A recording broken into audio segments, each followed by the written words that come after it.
जयति परम ज्योति समं समस्तेरनंत पर्यायै दर्पण तल इव सकला प्रतिफलति पदार्थ मालिका यत्र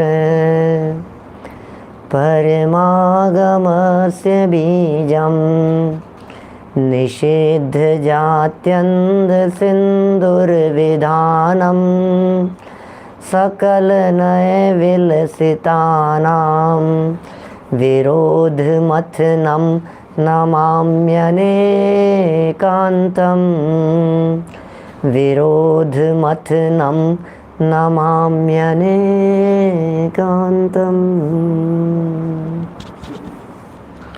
पुरुषार्थ सिद्धि उपाय नामक यह ग्रंथ है आचार्य अमृतचंद्र स्वामी की अनुपम रचना। हिंसा और अहिंसा का विवेचन करने वाला यह अधिकार। यहाँ हिंसा की चर्चा, झूठ की चर्चा, चोरी और कुशील की चर्चा अपेक्षित विस्तार से हम लोग आपके बीच में कर चुके हैं और परिग्रह की चर्चा यहाँ चल रही थी। परिग्रह में मूर्छा को प्रमुख कहा गया और मूर्छा की व्याख्या करते हुए बताया गया कि ममत्व परिणाम को मूर्छा कहते हैं, अपनेपन के परिणाम को मूर्छा कहते हैं। जहाँ जहाँ जितना अपनापन होता है वहाँ वहाँ उतनी मूर्छा है और जितनी जितनी मूर्छा होती है उतना उतना परिग्रह कहा जाता है। माने परिग्रह का संबंध मूर्छा से है, यह बात यहाँ सिद्ध की गई। देखिए पेज नंबर 140 पर 119 नंबर के श्लोक से चर्चा को आगे बढ़ाना है। कल जो चर्चा अपनी हुई है उसमें बहिरंग परिग्रह के दो भेद बतलाकर उनमें हिंसा सिद्ध की गई थी। माने चेतन परिग्रह और अचेतन परिग्रह, ये दोनों ही प्रकार के परिग्रहों में हिंसा का सद्भाव नियम से होता है, यह बात बतलाई गई थी। माने परिग्रह हो और हिंसा न हो ऐसा नहीं हो सकता। और आज ये सिद्ध करेंगे कि परिग्रह है तो मूर्छा नियम से है, ममत्व परिणाम नियम से है। कोई व्यक्ति यह कहकर के फ्री नहीं हो सकता कि मैं तो ममत्व परिणाम का त्याग करता हूँ और परिग्रह बना रहे तो बना रहे। माने ये फिर उसकी डेढ़ अकल का परिणाम है, ये समझ लीजिए। माने ये उसकी डेढ़ होशियारी है। जो व्यक्ति इस तरह की बात कह रहा है, हो तो हो भाई, बाहरी परिग्रह से क्या फ़र्क पड़ता है पंडित जी, परिग्रह तो मूर्छा का नाम है ना, मूर्छा कोई तो परिग्रह कहते हैं। अब मूर्छा तो हमारे रखेंगे नहीं हम, और घर बना रहे, क्या दिक्कत है, कपड़े बने रहे, जेवर गहने ये सब जैसे के तैसे बने रहे, तो क्या दिक्कत है। तो यहाँ आचार्य देव कहना चाहते हैं भैया परिग्रह में ममत्व परिणाम नियम से होता है और अंतरंग परिग्रह हो या बहिरंग परिग्रह हो, दोनों ही प्रकार के परिग्रहों में हिंसा नियम से होती है। 119 नंबर श्लोक, दोनों परिग्रहों में हिंसा है ऐसा बताते हैं। हिंसा पर्यायत्वात् सिद्धा हिंसांतरंग संगेषु बहिरंगेषु तु नियतं प्रयातु मूर्छेव हिंसात्वम्। अन्वयार्थ, हिंसा पर्यायत्वात्, हिंसा की पर्याय रूप होने से, अंतरंग संगेषु, अंतरंग परिग्रह में हिंसा सिद्धा, हिंसा स्वयं सिद्ध है। मैंने कल के प्रकरण में बहिरंग परिग्रह में हिंसा सिद्ध कर दी थी और आज यहाँ अंतरंग परिग्रह में हिंसा सिद्ध कह रहे हैं। मैंने बहिरंग परिग्रह में तो हिंसा का सद्भाव कहा आचार्यों ने और अंतरंग परिग्रह तो स्वयं हिंसा ही है, ये कह रहे हैं। अंतरंग परिग्रह में हिंसा होगी ऐसा नहीं, अंतरंग परिग्रह तो हिंसा की पर्याय है, हिंसा की ही पर्याय है। क्योंकि राग की उत्पत्ति को हिंसा कहते हैं, और क्रोध, मान, माया, लोभ आदि का जो भाव है अंदर में, मिथ्यात्व, हास्य, रति, अरति आदि का जो परिणाम अंदर में है, ये परिणाम भी क्या है? रागात्मक है, द्वेषात्मक है। 25 की 25 कषाएं राग और द्वेष में गर्भित हो जाती है। इसलिए पूरे ही परिणाम को, राग द्वेष रूप संपूर्ण परिणाम को हिंसा ही जानना चाहिए। और अंतरंग परिग्रह ये सब राग द्वेष रूप ही होते हैं, इसलिए सब में नियम से हिंसा होती ही है। यह बात यहाँ स्पष्ट शब्दों में कह दी है। देखिए, तू माने और बहिरंगेषु मूर्छा, बहिरंग परिग्रहों में ममत्व परिणाम, एव माने ही, हिंसात्वम हिंसा भाव को नियतम निश्चय से प्रयातु प्राप्त होता है। माने अंतरंग परिणामों की, परिग्रह की यदि बात करें तो वो तो हिंसा की पर्याय है, और बहिरंग परिग्रह की यदि बात करें तो ममत्व परिणाम चूँकि बहिरंग परिग्रह के साथ में है, इसलिए वो नियम से, निश्चय से हिंसा भाव को प्राप्त होता है। बस कंसेप्ट समझ में आ जाना चाहिए कि बहिरंग परिग्रह हो चाहे अंतरंग परिग्रह हो, दोनों प्रकार के परिग्रहों में हिंसा का सद्भाव है।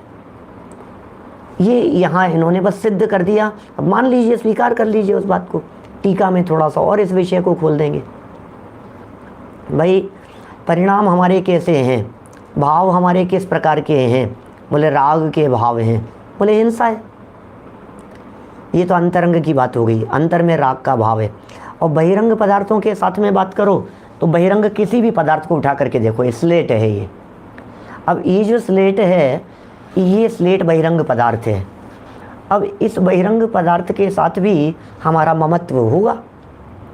तो जो है तो बहिरंग पदार्थ, लेकिन ममत्व तो रागात्मक है, ममत्व परिणाम तो विभावात्मक है, तो विभावात्मक परिणाम में हिंसा होती है।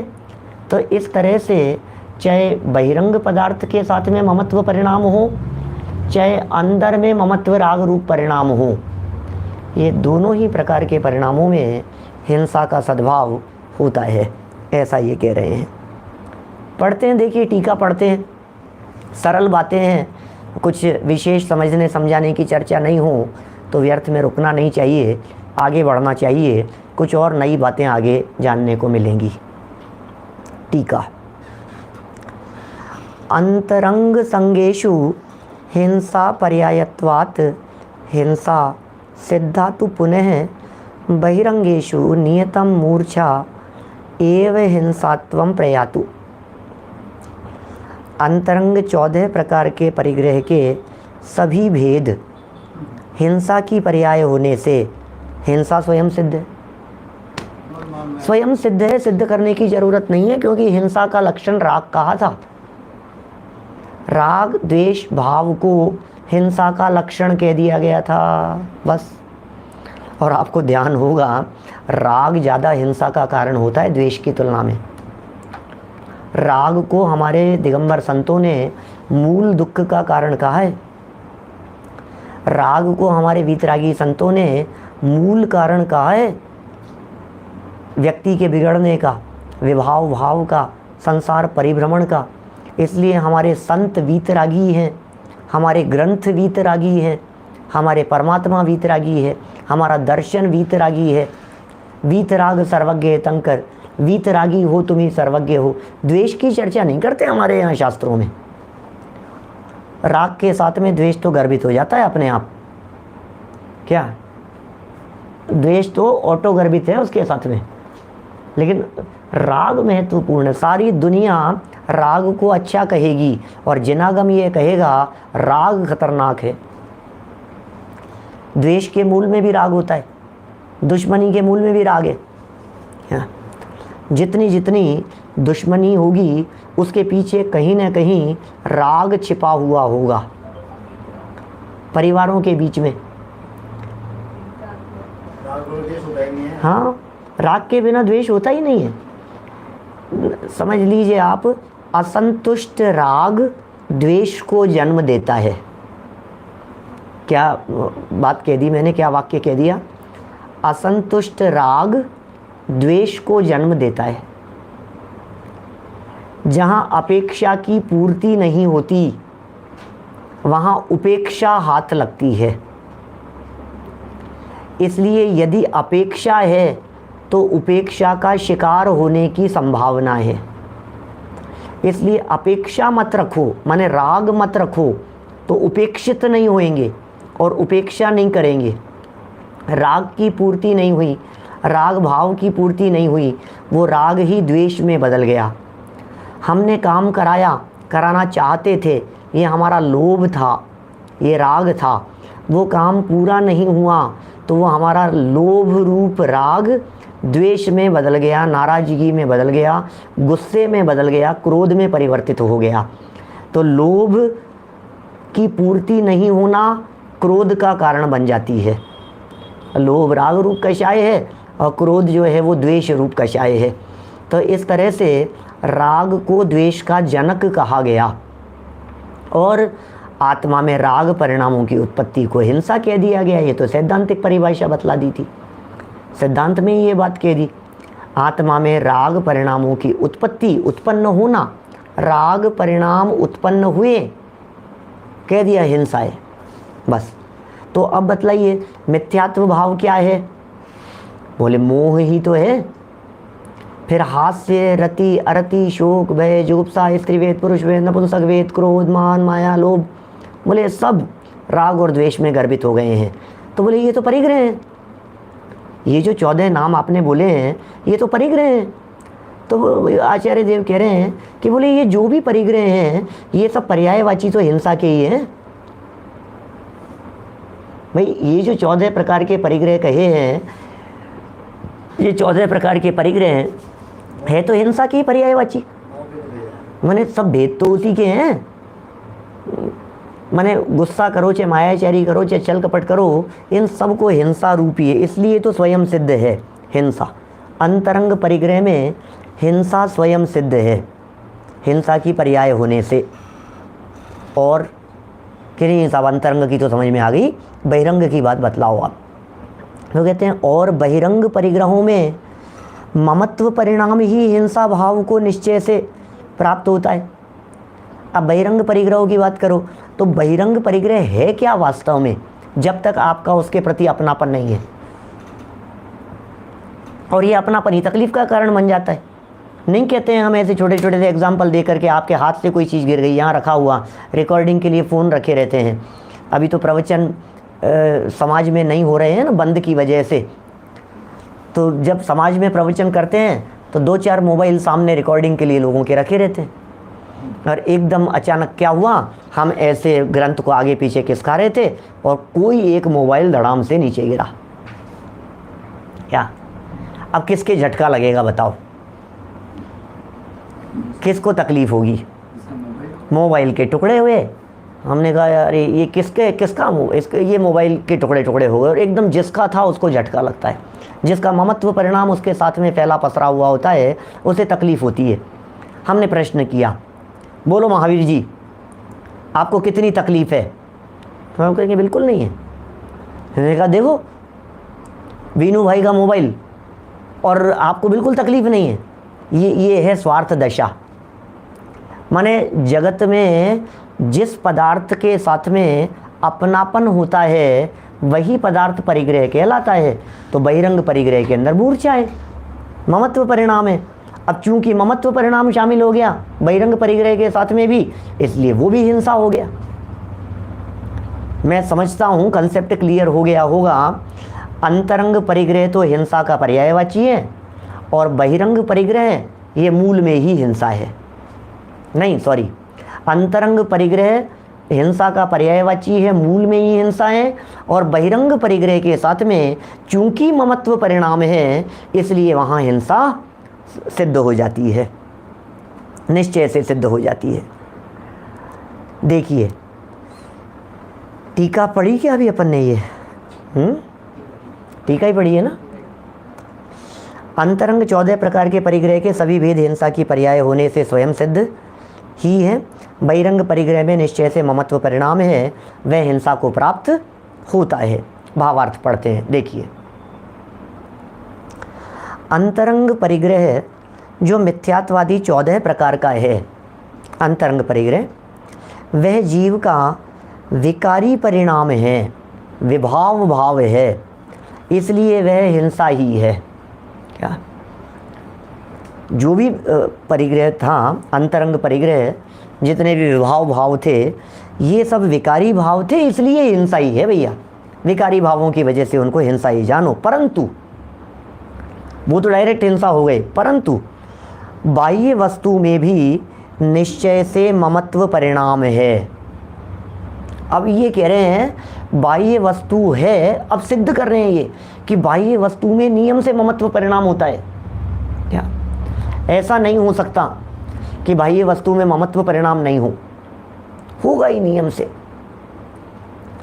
ये कह रहे हैं यहाँ बाह्य वस्तु में भी निश्चय से ममत्व परिणाम है, वही हिंसा का कारण है। बाह्य वस्तु में जो ममत्व परिणाम है उसी का नाम तो परिग्रह है। जो बहिरंग परिग्रह है, ये बहिरंग परिग्रह नहीं था, ये धन दौलत परिग्रह नहीं थे। उनमें जो ममत्व परिणाम था वही परिग्रह था। और इसी बात को आगे केवली भगवान और समविचरण के आधार पर कह रहे हैं। एक दिन पहले भी आचार्य देव ने इस प्रकार की बात कही थी, जहाँ तीर्थंकर आदि को हमारे बीच में इन्होंने प्रस्तुत किया था।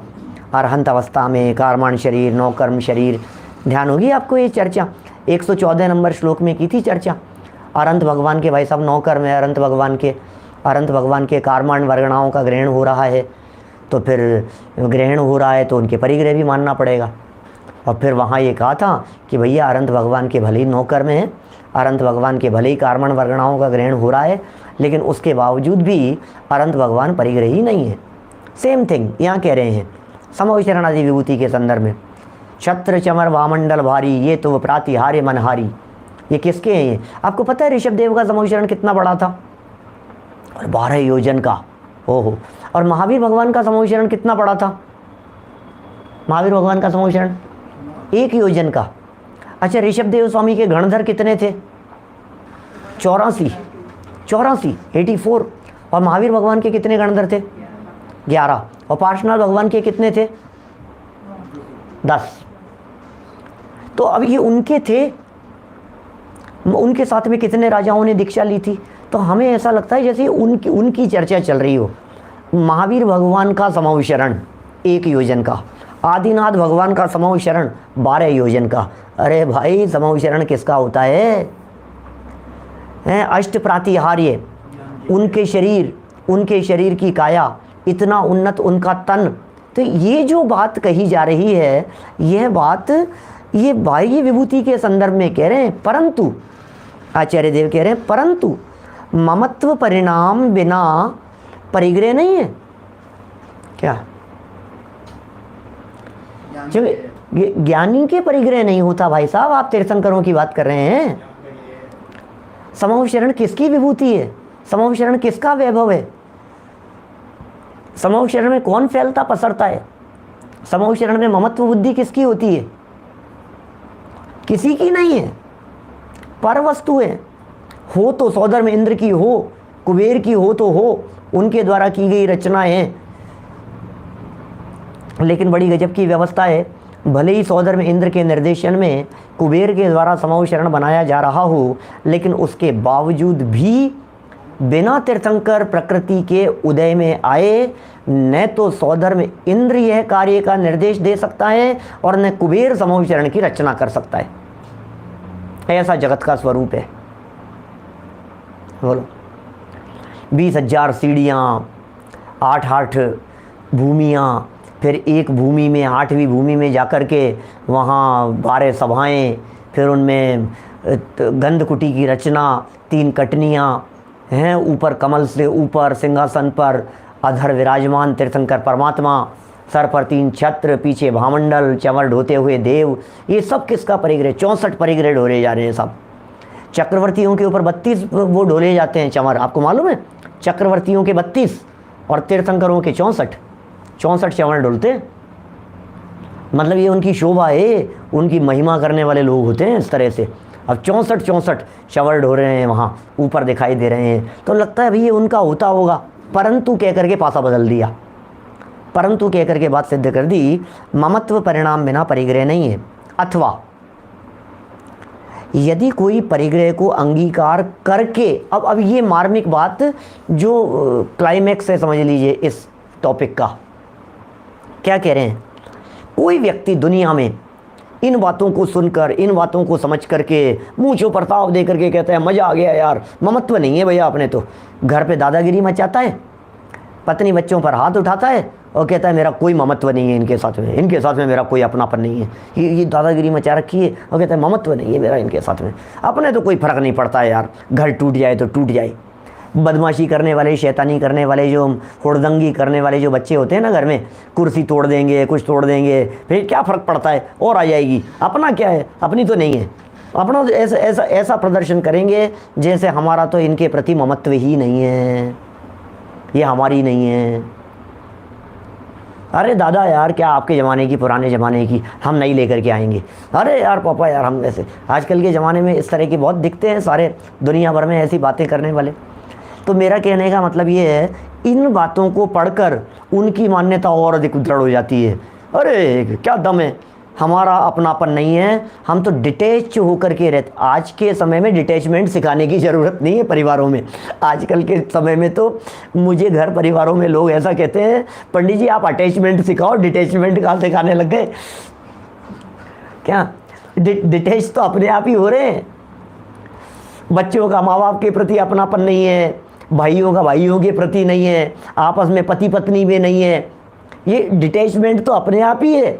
ये प्रकृति उंडाव सर्पनी काल इस प्रकार का है कि अटैचमेंट कम दिखाई देता है। तो बोले घरों में संगठन और अपनापन बना रहे, इसलिए थोड़ा सा ये सिखाओ, प्यार से रहो, माँ बाप की सेवा करो, मम्मी पापा का कहना मानो, बच्चों में थोड़े से संस्कार होने चाहिए, थोड़े से सदाचारी होने चाहिए, अरे भैया पिताजी को पिताजी समझो, माँ को माँ समझो, थोड़ा मतलब ये अटैचमेंट सिखाओ। लोग ऐसी बातें करते हैं। अब डिटैचमेंट है साहब, तो हमारा तो इनका तो बहुत डिटैचमेंट, इनको तो बिल्कुल लगाव ही नहीं है, इनको तो अपनापन ही नहीं है। ऐसी बातें आपको घर घर में कहने सुनने वाले लोग मिल जाएंगे जो ये कहेंगे इनको तो अपनापन ही नहीं है भाई साहब बिल्कुल। हम क्या बताएं आपको, 10-10 दिन के लिए पंचकल्याणक में शिविरों के अंदर चले जाते हैं, एक फ़ोन नहीं करते, इनको कोई मतलब नहीं है। कितने डिटैच हैं, क्यों, परिग्रह से रहित हो गए ना, ममत्व से रहित हो गए ना, और यहाँ ममत्व से रहित पने की बात कह दी तो ऐसा लगने लगता है जैसे हम परिग्रह से रहित हो गए। आचार्य देव खींच के लगा रहे हैं, तू रहता परिग्रह के बीच में, तो रहता घर में, तन पर कपड़े पहनता है, वस्त्र तेरे शरीर के ऊपर दिखाई देते हैं, तू बोलता है मेरा अपनापन नहीं है। अब अपने तो भाई साहब अब जैसा मिल गया वैसा पहन लिया अपन ने, तो अपना कोई ममत्व नहीं है। ये कुर्ता गंदा भी हो जाए, कोई कचरा भी गिर जाए, सड़ भी जाए, फट भी जाए, अपना कोई ज़्यादा अटैचमेंट नहीं है पंडित जी इनके साथ में, अपने ज़्यादा फ़र्क नहीं पड़ता है।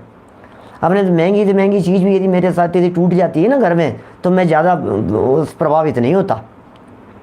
ऐसे ही लोग कहते हैं घर में थाली पर कुछ भी खाना बन करके आ जाए ना, हमें कोई फ़र्क नहीं पड़ता यार, अपन तो जो आता है खा लेते हैं, और अपने को तो ज़्यादा कोई लाग लपेट नहीं है। ऐसा शो ऑफ करने की कोशिश करते हैं कि मानो हमारा ममत्व परिणाम इन सब चीज़ों के साथ में नहीं है। ये धर्मात्मा नहीं हुए, लेकिन धर्मात्मापन का प्रदर्शन है। अब आचार्य देव का वाक्य पढ़ लीजिए आप, आगे टोडरमल जी का वाक्य पढ़ लीजिए, भावार्थ के अंदर क्या वाक्य कह रहे हैं। बोल्ड लेटर्स में लिखा है, पेज नंबर है 141, 141 नंबर पेज, देखिए। अथवा यदि कोई परिग्रह को अंगीकार करके, परिग्रह अंगीकार करके कहे कि मेरे तो ममत्व परिणाम नहीं है, तो यह बात झूठ है, सफ़ेद झूठ है, स्पष्ट शब्दों में झूठ है। कारण कि वह ममत्व बिना परिग्रह अंगीकार होता ही नहीं है। तुमने अंगीकार कैसे किया ये बताओ, तुमने एक्सेप्ट कैसे किया, तुमने ये जो बटन है ना कुर्ते के, ये बटन कैसे बंद किए, तुमने जो जिप है ना ये बंद कैसे किए बतलाओ। नाड़ा बांधा है ना तुमने, तो ये बांधा कैसे, ये दुपट्टा चादरा जो तुमने लपेटा है ना, ये लपेटा कैसे। बिना ममत्व परिणाम के ग्रहण नहीं होता। ये मोबाइल वगैरह ऐसे हाथ में दबा करके चलता है ना, तो बोले बिना अटैचमेंट के, बिना ममत्व परिणाम के ये सब हो नहीं सकता। बिना ममत्व परिणाम के अलमारी के ताला नहीं लगता, बिना ममत्व परिणाम के घर का लॉक बंद नहीं होता, बिना ममत्व राग परिणाम के AC, fan, cooler, TV, television, light, पंखा, इनका स्विच ऑन ऑफ नहीं होता। माने आप जो कह रहे हो हमारा ममत्व परिणाम नहीं है, ऐसा होता नहीं है क्या? ये प्रैक्टिकल बात कर रहे हैं आचार्य देव, धरातल पर बैठ कर के बात कर रहे हैं। ये कह रहे हैं कि ममत्व परिणाम के बिना अंगीकार हो नहीं सकता, और आपने अंगीकार किया है। ये चश्मा कैसे लगाया भाई साहब आपने, बताओ? तो बिना ममत्व परिणाम के ये चश्मा लगाने की प्रवृत्ति नहीं हो सकती। बिना ममत्व परिणाम के पेस्ट हाथ में नहीं आ सकता, ऐसे ब्रश नहीं कर सकता। बिना ममत्व परिणाम के भोजन की थाली सामने रखी हुई है और तू ये कहता है जो आता है खा लेता हूँ मैं, तो मेरा कोई ममत्व परिणाम नहीं है। हम तुमसे पूछ रहे हैं जो आता है वो खा लेते हो, लेकिन अभी तुम्हारा हाथ ये जो रोटी के साथ में लौकी को लगा रहा था, अब ये तुम्हारा हाथ रोटी के साथ में दाल को क्यों लगाने लगा? और ये दाल छोड़ करके तुम्हारा उपयोग नमकीन पर क्यों आ गया? और नमकीन छोड़ करके तुम्हारा उपयोग हरी मिर्च पर क्यों चला गया? इसका मतलब नमकीन से अटैचमेंट डाइवर्ट हुआ, ख़त्म हो गया नहीं कह रहा हूँ, मंद हो गया नहीं कह रहा हूँ, वो डाइवर्ट हुआ और नमकीन हाथ में आ गई, हरी मिर्च हाथ में आ गई, और हरी मिर्च के बाद में कोई दूसरी चीज़ हाथ में आ गई। तो ये आपके ममत्व परिणाम के बिना ये सारी प्रवृत्तियाँ नहीं हो सकती है, ऐसा ये यहाँ कह रहे हैं। ठीक है, चलें आगे। समझ में आ रही है क्या? रेस्पॉन्स मिल रहा है क्या आप लोगों का? देखना मेरी स्क्रीन पर दिख नहीं रहा है, सुन तो रहे हैं आप लोग सब? किसी का कोई रिप्लाई नहीं है, शायद मेरी स्क्रीन पर नहीं है। हाँ देखिए, कुछ ना कुछ टेक्निकल एरर हो सकता है, मेरी स्क्रीन पर मैसेज नहीं आ रहे हैं।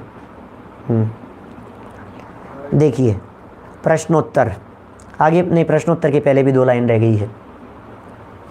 यदि बहिरंग पदार्थ में ममत्व परिणाम का होना ही परिग्रह है, अभी गजब का प्रश्न उठाए गए, बहुत गजब की चर्चा है। यदि बहिरंग पदार्थ में ममत्व परिणाम का होना ही परिग्रह है, तो सभी के समान रूप से ही परिग्रहजन्य पाप बंद होना चाहिए, क्योंकि ममत्व तो सबके होता है। अब बहिरंग परिग्रह तो कुछ भी हो, ममत्व तो सबके है, और सबके ममत्व है तो सबका पाप बराबर है।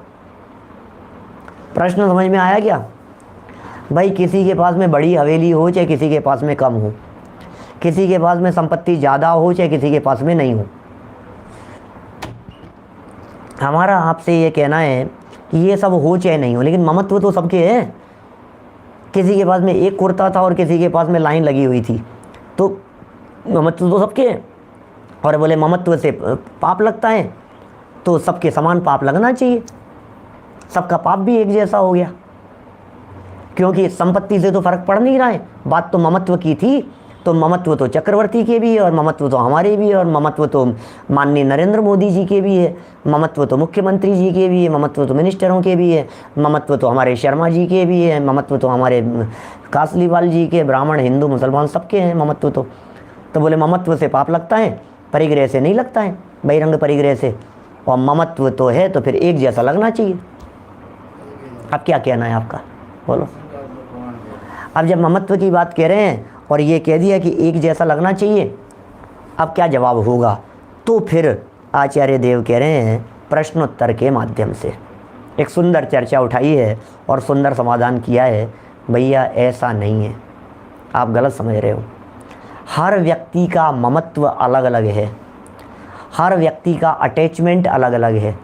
शब्द एक है अटैचमेंट, लेकिन अटैचमेंट की जो डेंसिटी है, उसका जो तारतम्य रूप भेद है, अटैचमेंट की जो मात्रा है, उसमें मात्रात्मक दृष्टि से जमीन आसमान का अंतर है। बहुत उतार चढ़ाव होंगे उसमें। मात्रा जिस तरह से जितनी जितनी एक ही पदार्थ और चेंट कितनी है उसके प्रति। आपने वो चटनी वाला बहुत उदाहरण प्रसिद्ध है घर के बारे में। कभी कभी इस उदाहरण को अनंतानुबंधी आदि को समझाने के लिए भी देते हैं। चटनी नहीं बनी, बोलो। घर में 4 बेटे थे और रोज़ाना घर में चटनी बनती थी, भोजन बनता था, चटनी बनती थी, अच्छा सा स्वादिष्ट भोजन होता था। 4 बेटे और चारों अलग अलग समय पर भोजन करने के लिए आते थे। तो एक बेटा ऐसा जिस व्यक्ति ने आया, थाली पर बैठा और थाली में चटनी नहीं थी, थाली उठा करके फेंक दी। मुझे खाना नहीं खाना है, चटनी क्यों नहीं बनी है, चटनी नहीं बनाई आपने, मैं खाना नहीं खाऊंगा। चला गया सब, नाराज होकर के बिगड़ करके चला गया और थाली फेंक करके चला गया। दूसरा आया और दूसरे ने आकर के देखा थाली लगी हुई थी और चटनी नहीं थी थाली में चटनी नहीं थी। तो उसने नाराज़ हुआ, चिल्लाया, तो थाली नहीं फेंकी, नाराज़ हुआ, थोड़ा सा गुस्सा हुआ और गुस्सा करके कहा उसने कि क्या करते हो आप, बिना चटनी के खाना अच्छा नहीं लगता है। थोड़ा सा बड़बड़ाया लेकिन फिर खाना खा लिया। ये 2nd नंबर वाला। तीसरा वो चला गया, अब तीसरा भाई आया। अब तीसरा भाई आकर के ये कहता है आज के चटनी नहीं बनाई, चटनी तो बनाया करो यार आप यार, रोज़ाना बिना चटनी के मज़ा नहीं आता है। ये तीसरा है। अब चौथा भाई आया खाना खाने के लिए, थाली में चटनी नहीं थी, उसे विकल्प ही नहीं आया कि चटनी है भी कि नहीं है, कोई फ़र्क नहीं पड़ा। ये 4 तरह के परिणाम, घटना एक, परिस्थिति एक, माहौल एक, और उसी परिस्थिति में हर व्यक्ति का कषाय भाव या चटनी के प्रति तन्मयता, तारतम्यता, उसमें लेवल वाइज उतार चढ़ाव, ये हर व्यक्ति का अलग अलग। एक माँ और 4 बच्चे, चारों बच्चों का अपनापन माँ के प्रति बराबर नहीं है। एक पिता और 4 पुत्र, चारों पुत्रों का अपनापन पिता के लिए बराबर नहीं है, सबका अलग अलग है। हर हस्बैंड वाइफ का अपनापन एक दूसरे के प्रति एक समान नहीं होता है, सबका न्यारा न्यारा होता है। इसका मतलब ये जो अटैचमेंट का जो फ़र्क है, यह फ़र्क उस जीव के पाप और पुण्य कर्म के, पुण्य तो क्या कहेंगे, पाप ही है तो सब। परिग्रह चिंता दुख ही जानो, परिग्रह की चिंता तो दुख ही है, परिग्रह का विकल्प तो दुख रूप ही होता है। तो बोले ये जो परिग्रह का जो ये विकल्प है, ये तो दुख रूप ही है और पाप बंधन का कारण ही है। इसको पाप भाव ही समझना चाहिए। इन बातों को अभी जो मैंने हिंट दे दिया है आपको पूरा सब, इन बातों को ये 120 नंबर के इस श्लोक में प्रश्नोत्तर के माध्यम से बतला रहे हैं। और थोड़ा सा खोलेंगे, एग्जाम्पल भी दिया है, घास का, बिल्ली का एग्जाम्पल दे करके, हिरण का एग्जाम्पल दे करके चर्चा की है सरल शब्दों में। इंटरेस्टिंग दिखता है टॉपिक, थोड़ा सा अच्छा लगता है। नए नए एंगल से परिग्रह की बातें हमारे को जानने को मिल रही है, एक अलग दृष्टिकोण से चर्चा हो रही है। कभी हम इस अटैचमेंट के दृष्टिकोण से परिग्रह को नापते नहीं हैं, माने किसके पास में कितना परिग्रह है, इसके लिए पैरामीटर क्या है, थर्मामीटर क्या है, आप क्राइटेरिया क्या बनाएंगे, आप किसके पास में ज़्यादा परिग्रह है। तो आचार्य देव कह रहे हैं संपत्ति की अधिकता ये क्राइटेरिया नहीं है, संपत्ति की कमी ये क्राइटेरिया नहीं है, अटैचमेंट की तीव्रता और मंदता ये परिग्रह को नापने का क्राइटेरिया है, ये आचार्य देव कह रहे हैं। तो ख्याल में आ रही है बात। देखो प्रश्नोत्तर 120 नंबर पढ़ता हूँ श्लोक, 141 नंबर पेज पर है। एवं न विशेषः स्याद् दुन्दुरुरिपुः ऋण शावकादीनां नैवं भवति विशेषस्तेषां मूर्छा विशेषेण। अन्वयार्थ। एवं शब्द का अर्थ होता है इस प्रकार, ऐसा, जैसा पीछे से कोई कनेक्ट कर रहे हो किसी चीज़ को। यदि ऐसा ही हो, अर्थात यदि ऐसा ही है जैसी बात ऊपर कही गई है, अर्थात बहिरंग में ममत्व परिणाम का नाम ही मूर्छा हो, तो यदि सिर्फ ममत्व परिणाम का नाम ही मूर्छा हो, यदि ऐसा माना जाए, तंदुरु रिपु तंदुरु तंदुरुरी तंदुरुरिपु हरिण, तंदुरुरिपु नहीं कहना चाहते हैं बिल्ली, और हरिण माने हिरण, और शावक माने उनका बच्चा, और आदि नाम बिल्ली और हिरण के बच्चे वगैरह में विशेष है नैस्यात, कोई विशेषता नहीं रहे। एक तरफ बिल्ली है, दूसरी तरफ हिरण के बच्चे, हिरण है, इन दोनों के अंदर कोई विशेषता नहीं रहेगी यदि तुम्हारी बात मान ली जाए तो। फिर ममत्व परिणाम तो सबका एक जैसा, क्योंकि ममत्व है बल ठीक है। तो कह रहे हैं परंतु एवं न भवति, ऐसा नहीं है, आप गलत समझ रहे हैं, सबका ममत्व एक जैसा नहीं है। बिल्ली का अपने बच्चों के प्रति ममत्व, हिरण का अपने बच्चों के प्रति ममत्व, या फिर बिल्ली का अपने भोजन के प्रति ममत्व, या फिर हिरण का अपने भोजन के प्रति ममत्व। भाई साहब, एक मांसाहारी है, एक शाकाहारी है, ये सिद्ध कर रहे हैं यहाँ। आप भोजन कौन सा ले रहे हैं, भोजन कब ले रहे हैं, उसमें भी राग की तीव्रता का फर्क पड़ता है। भोजन किस आसक्ति के साथ में खा रहे हैं, उससे भी फर्क पड़ता है। माने जैसे अभी मैंने चटनी का उदाहरण दिया था ना, ऐसा आप अपनी अपनी लाइफ में लगाइए। कोई चीज़ हमारे कहे अनुसार यदि नहीं बनती है तो आपके परिणाम किस प्रकार के होते हैं, क्या इतना तीव्र। अब इनको अनंतानुबंधी या प्रत्याख्यानावरण, प्रत्याख्यानावरण, संज्वलन इस रूप में भी कह देते हैं, प्रतिपादित कर देते हैं, कहीं बता देते हैं। तो ये कह रहे हैं यहाँ परंतु एवं न भवति, ऐसा नहीं है, क्योंकि मूर्छा विशेषेण, ममत्व परिणामों की विशेषता से, मूर्छा विशेषेण माने ममत्व परिणामों की विशेषता से, तेषाम विशेष है, उस बिल्ली और हिरण के बच्चे इत्यादि जीवों में विशेषता है, माने समानता नहीं है। भैया ये बिल्ली का बच्चा है, ये हिरण का बच्चा है, ये बिल्ली चूहे को पकड़ रही है, मार के खा रही है, और ये हिरण का बच्चा ये तिनके खा रहा है, घास के तिनके खा रहा है, पत्तियाँ खा रहा है, पेड़ पौधों की पत्तियाँ खा रहा है, घास खा रहा है। तो अब और घास भी खाते हुए इसकी तन्मयता देखना, हल्की सी आहट हुई, खट खट खट कुछ हुई और वो भाग गया। कई बार ऐसे दिखते हैं, हमारे जो लोग साथी अमेरिका के अंदर सुन रहे हैं, उनके तो बहुत लोगों के घरों में डियर आते रहते हैं। बहुत लोगों के घरों में जहाँ हम रुकते हैं वहाँ उनके बैकयार्ड के अंदर बहुत सारे डियर आते हैं, और थोड़ी सी आहट होती है, चुपचाप देखते रहो तो चलेगा, और थोड़ी सी आहट हुई और भाग जाते हैं। तो ये कह रहे हैं यहाँ पर, अब उसकी भोजन के प्रति आसक्ति, तन्मयता, और इनकी बिल्ली आदि की, ये तो मांसाहारी है, मांसाहारी पशुओं में भोजन के प्रति ग्रद्धता तीव्र होती है, क्रूरता तीव्र होती है, तभी तो निर्दयी होकर के प्राणघात करने के लिए तैयार हो जाते हैं। थोड़ी बहुत भी, किंचित भी यदि दया का परिणाम हो तो ऐसा कैसे करें। ये जो निर्दयता का जो परिणाम है, ये क्रूर परिणाम है। नॉनवेज सेवन करते समय, समझ लीजिए आप रात्रि भोजन करते समय राग की विशेष तीव्रता, राग की विशेष ग्रद्धता आदि, रात को भोजन बना करके खा रहे हैं, रात को 10 बजे चाहिए, चाट पकौड़ी चाहिए, ये चाहिए, खाने के लिए जा रहे हैं, खोमचे वालों की दुकानें लगी रहती है। इंदौर में तो बहुत लगती है पहाड़िया जी साहब आपके यहाँ, नाइट बाज़ार लगता है, क्या कहते हैं उसे, ऐसा वो सब लगते हैं। इस तरह के लोग वहाँ टूट पड़ते हैं, स्पेशल मार्केट में जाते हैं। तो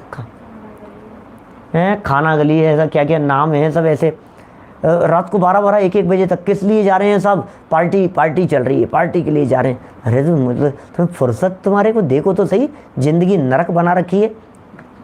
तो ये शुद्ध, हम देखो अनासक्ति पूर्वक खाते हैं, जैसे वो बड़े पंडित जी साहब के वचन है ना, न्याय से कमाया हो, न्याय से कमाया, यत्नाचार से बनाया, वात्सल्य से खिलाया और अनासक्ति से खाया, तब जाकर के वो भोजन शुद्ध सात्विक आहार कहलाता है।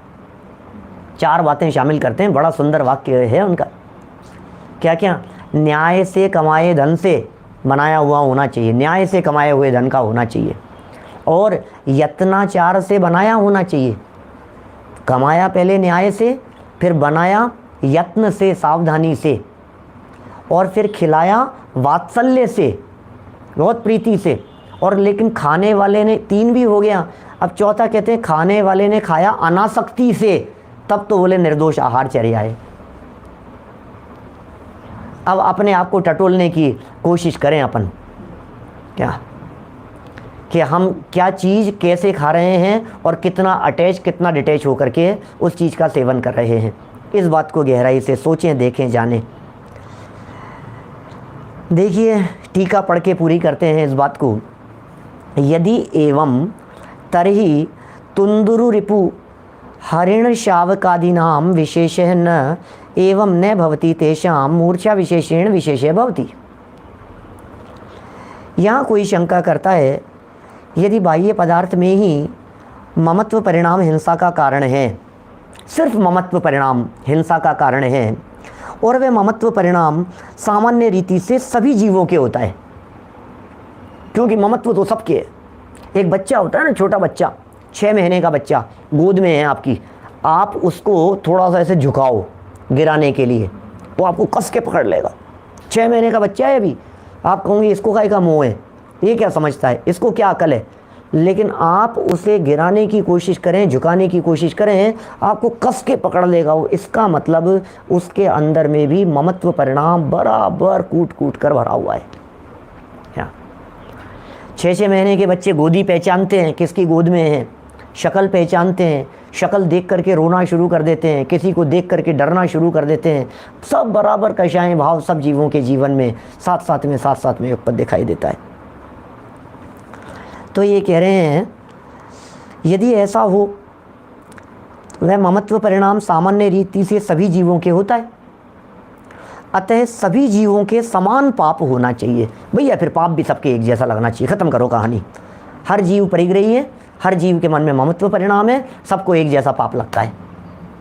वो कहेंगे यार ऐसा ऐसे क्या समझ तेरे अकल नहीं है बिल्कुल भी, ये कैसे प्रश्न कर लिया तूने, ये मोटी मोटी बात समझ में नहीं आ रही तुम्हारे को। बात तो सही है कि अटैचमेंट से ही परिग्रह है, लेकिन तुम्हें इतना समझ में नहीं आ रहा है कि अटैचमेंट के लेवल कितने होते हैं। इसे समझाने के लिए आचार्य देव ने यहाँ ये उदाहरण दिया। जिस प्रकार मांसाहारी बिल्ली ले लो, कुत्ता ले लो, और भी कोई मांसाहारी पशु ले लो, जानवर ले लो, और घास खाने वाले हिरण के बच्चे में मांसाहारी बिल्ली और घास खाने वाला हिरण का बच्चा भोजन करने संबंधी भोजन ममत्व परिणाम सामान्य रूप से समान ही है। उनके ममत्व परिणाम एक समान ही है। बहिरंग का कुछ प्रयोजन नहीं है। क्या बहिरंग का किसी भी प्रकार का प्रयोजन नहीं है, उनके कोई बहिरंग नहीं है, क्योंकि उनके तो बहिरंग है भी नहीं।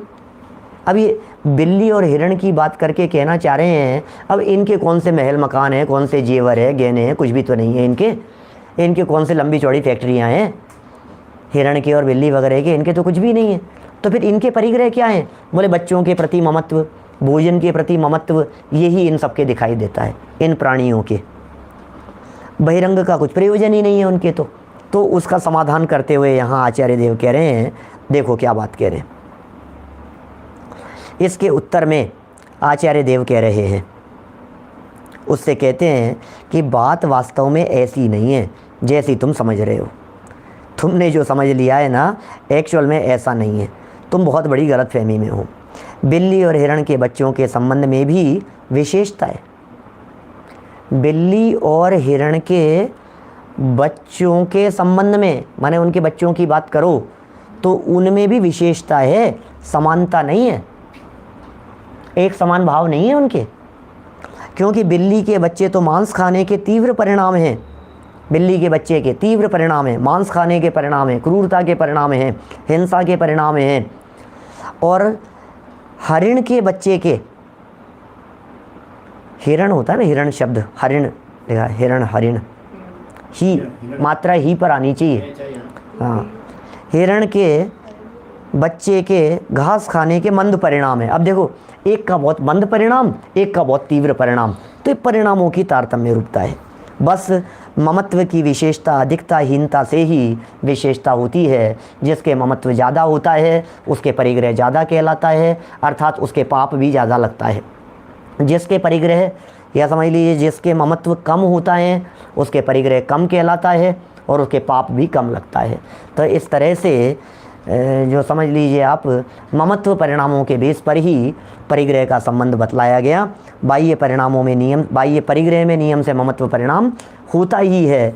ये सब बातें यहाँ सिद्ध कर दी गई। अब आगे जो इसके संबंध में कुछ और तर्क उठा करके, इसी हिरण और बिल्ली के संदर्भ में तर्क उठा करके सुंदर चर्चा की है, जिसकी चर्चा हम कल यथा समय आगे करेंगे। अभी की बात को हम यहीं विराम देते हैं। 10 लक्षण की सूचना और कार्यक्रम आप सबके सामने है ही। सुबह है 9:30 बजे, दोपहर में 2:30 बजे, रात को 8 बजे और फिर 9:15 बजे। 4 समय हमारे प्रवचनों का कार्यक्रम रहेगा। इसके अलावा PTST, जेनेक्स्ट समझ लीजिए आप, और सतपथ, और समझ लीजिए मंगलायतन, जहाँ जहाँ से जो जो कार्यक्रम हो रहे हैं सबका लाभ लेवें। विशेष रूप से हमारे PTST के द्वारा विशेष कार्यक्रमों का संचालन इस बार होने वाला है, आप सबका लाभ लेते रहें। निज निधि निज में बताई यह अनंत उपकार है, उसके लिए जिन वाणी माँ को वंदना शत बार है, वंदना शत बार है। 9 बार का मंत्र।